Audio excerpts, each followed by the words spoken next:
In this quick video today, we're going to look at solving basics for a trig equation. We'll look at cosine theta equals -1. Now, our standard plan of attack for an equation in this format is to think which angle or angles have a cosine of -1. We're basically working backward from how we would solve or work through finding an exact value. One other thing that stands out to me before we move on is that we have cosine of an angle equal to -1. And that puts sort of a red flag up, in my opinion, because we should recognize that this value is one of those that comes not from a special right triangle, not from an angle inside a quadrant or within a quadrant.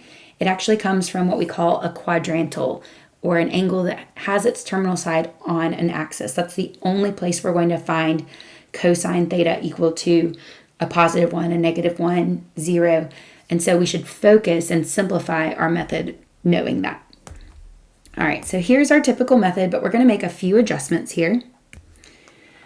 You see, step 1 is to analyze, and normally we would go through the quadrants and the reference triangle, but we can actually adjust this to quadrantal. I'm just going to write over AL. We're looking for which quadrantal angle meets the conditions that we need, and we don't even need to go through a reference triangle because you can't create a triangle from a quadrantal. So you can see that part is very much simplified, and step 2 is the same. We'll still state our angle answers in a couple different forms. So let's see how this goes for cosine theta equals -1.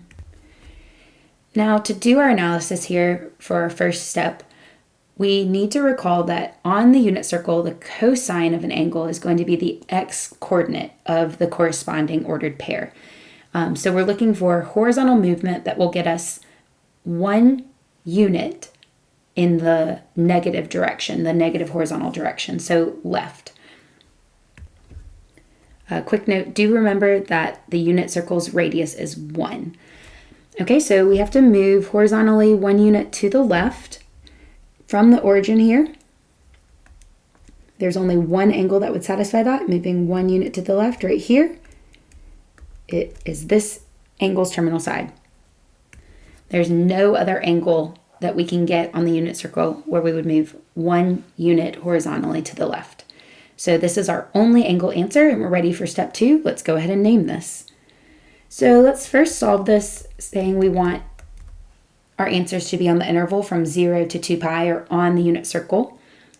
And looking back up at our sketch, we see that to get to this angle's terminal side, we rotate a half rotation.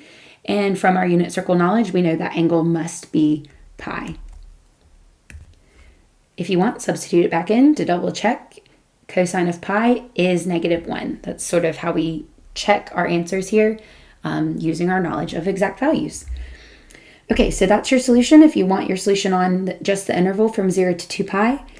If you wanted to find this answer for all solutions, we would just need to write a solution equation. So to describe pi and all its coterminal angles is kind of our goal here, because all coterminal angles to pi share the same terminal side. That's what coterminal means. Okay, and that means they must also be solutions to this equation. So all we need to do to represent that is remember that 1 full rotation on the unit circle is 2 pi radians. So we'll express our solutions to be theta equals pi plus a full rotation 2 pi k, where k is an integer. So depending on what you substitute in for k, you'll get a different coterminal angle that's a solution for this equation. So for example, substitute in k is 1. Simplify, you get pi plus 2 pi is 3 pi. So that would be, if you rotated a full rotation and another half rotation, that would be 3 pi, a solution to the above equation. If you substituted in -1 for k and simplified, you get pi minus 2 pi, so -pi. And that's what you would get if you rotated in the clockwise direction to get to that terminal side. It's also a solution to cosine theta equals -1. So hopefully that helps give you a little insight into solving basics for a trig equation, especially one that has a quadrantal as a solution. Check the video description for links to more worked out examples or help with any unit circle basics you may need. Thanks for watching.